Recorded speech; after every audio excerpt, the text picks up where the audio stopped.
I'm sitting in front of several piles of books. These books I sourced yesterday at a library sale, yard sale, estate sale, etc. There are 55 books, well, and one CD. Now, these piles of books represent a small, tiny, minuscule percentage of the number of books and, of course, other items that Amazon receives in their warehouses. I don't know how many warehouses exactly Amazon has in the United States.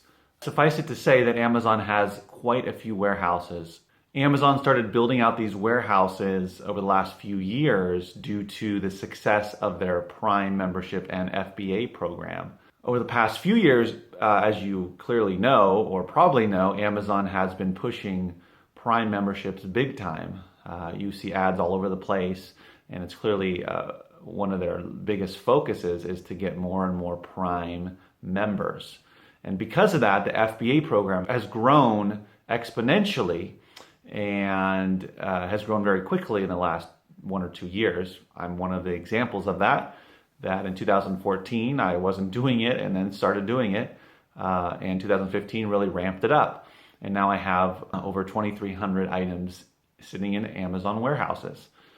And I'm just one small third-party merchant. Multiply the books behind me times thousands of people, and we're talking about hundreds of thousands and millions of items that Amazon is receiving on a daily and weekly basis. They have so many items in their warehouses that they are apparently bursting at the seams. And this is in large part due to their promoting of Prime memberships and the spreading of the FBA program. So when everything was virgin fulfilled, clearly Amazon did not need to have warehouses because all of us sellers were storing the items and shipping them ourselves. But when FBA came around almost 10 years ago, not very many people were doing it, but for the past few years, so many people have started doing it that Amazon has had to build more warehouses and had to start accepting millions and millions of new items. However, it seems that Amazon has not thought this through, and due to their quick and expansive growth with the FBA program and Prime memberships, their warehouses apparently cannot handle the burden of all of these new items. That appears to be the reason why we are receiving this message on some of our items when we go to list and ship them into Amazon warehouses. So their growth has exceeded their ability to store the items. Ostensibly, the issue lies in turn, or how quickly you can turn over your items, how quickly they sell. And according to some new information put on Amazon website, it's due to high overall inventory levels but low customer demand.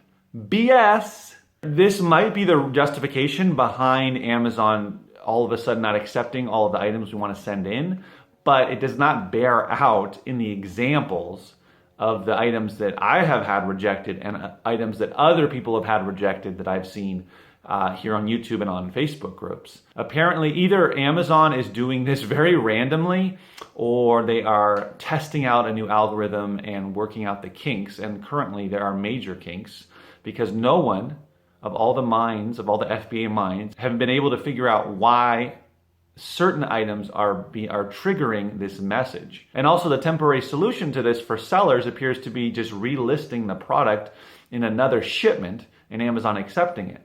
So it seems very bizarre and completely random at this point until Amazon hopefully lets us know what is the rationale behind the items that they are selecting.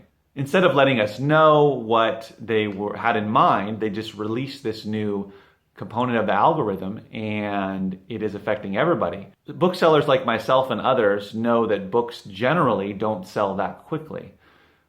Clearly some will sell within a few days of hitting the warehouse or a few weeks or even a few months, but some will take 3 to 6 months or even 6 to 12 months. And I still have ones that are taking even longer than 12 months. That's largely due to my inability to pick faster selling books when I first started.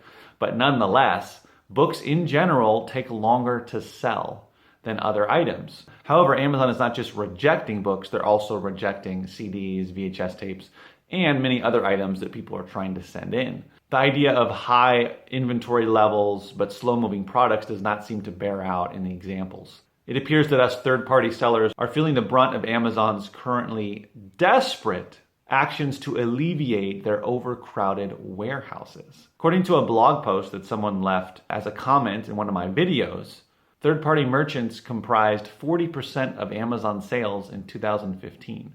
So we as third-party merchants are not an insignificant part of Amazon's business.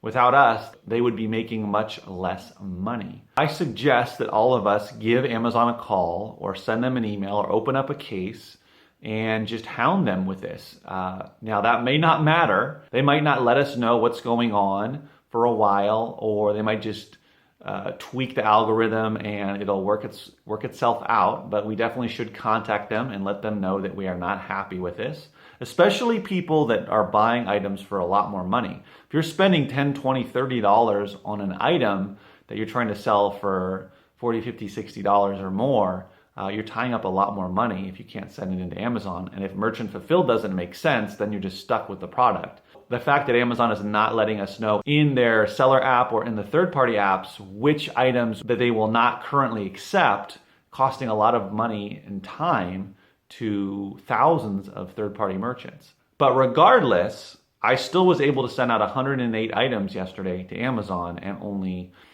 5 were held back. Now, that percentage might increase for my next shipment, but the fact that I can still send items in makes me still feel pretty good about the business. I'm not too happy about Amazon and their lack of communication, but there's nothing we can do about that except complain to them or just stop doing the business. And I don't want to stop doing the business, but I do suggest complaining for sure. These items that were rejected, I'm going to put into my next shipment and see if they go through as a temporary solution to this new rejection issue or new low sales threshold issue. So I suggest you do that, hang on to those items. Hopefully it's not too many that you can't hang on to them, because really the only alternative to selling them is something like eBay or Craigslist. Clearly you're buying this for FBA and for Amazon, so it really only makes sense to hang on to them. Despite this, I suggest still sourcing, because if you can at some point send the items in, then it's still going to make sense. I don't like suggesting steering away from long tail books, because that's where a lot of the money can be made and a lot of incredible profits. But it's something to consider, although at this point I don't think I'm going to do that. I'm going to see where this goes over the next month or so with the shipments and what they're accepting and not accepting. Kind of tweak my sourcing process from there. Is this change to what Amazon is going to accept in their warehouses the new normal? Probably. They're probably going to make some tweaks to it. Whether or not they'll let us know about those tweaks remains to be seen. But I don't suggest freaking out too much as a bookseller. Now, if you're buying much more expensive items and Amazon is not taking them, then that's an issue. And I don't spend more than on average $1 per book. So, spending $10, $20, $30 on one item to sell on Amazon is a much more expensive and potentially disastrous scenario. And in that situation, I'm not quite sure what to say other than maybe get into books, or you're going to have to slow down your sourcing and really, really bug Amazon and show them how upset you are and that you want an explanation. Focusing on quick turnover items that sell within a few days or a few weeks, or at least within a month, is clearly a good idea as well. But they are rejecting items with low ranks and not too many FBA offers. So there just doesn't seem to be an exact solution to this other than just keep trying to send the items in that they reject. I know I've been talking about this a lot lately in the vlogs, but I wanted to do one video geared towards that. I suggest checking out the link below in the description box. I'll put it there and read the article that Lisa wrote. I didn't know about our website, but go check it out. There's some more information there, and some good information in the comments as well. And I learned a lot from it. So yeah, get as much information as you can about what's going on and make decisions about what you're going to do. If you're going to slow down sourcing or if you're just going to keep it up, I'm going to keep up my same level of sourcing, and unless they start rejecting a high percentage of items, I'm just going to continue to ship them in, and as long as they get into Amazon, then we're good to go. You know, we're in March, we're almost to April, and you know, we're working towards the next peak month of August, which is still a ways away, but you know, we got to keep plugging away and getting a lot of inventory in so that we can have an incredible August back to school month. One thing that was mentioned in the blog post was the importance of buying items that sell fast. Now, that's always a good idea in general, so that it doesn't sit there in the warehouse and you don't accrue storage fees, which, while they're not that much, they're still accruing, and that you get your money back that you spent and the profit, so you can buy more product. But books, like I mentioned, don't move as fast, so we can't always do that. But you know, you can tweak your sourcing and find and only buy items that sell quicker, or seem that they're going to sell quicker. Give it a shot. We'll see. Here from frustrated FBA seller land, I wish you the best in this brand new Amazon environment. We can all work through it. You know, don't quit FBA because of it. Let's just try to figure out how to work within the new parameters. And as always, remember, keep booking.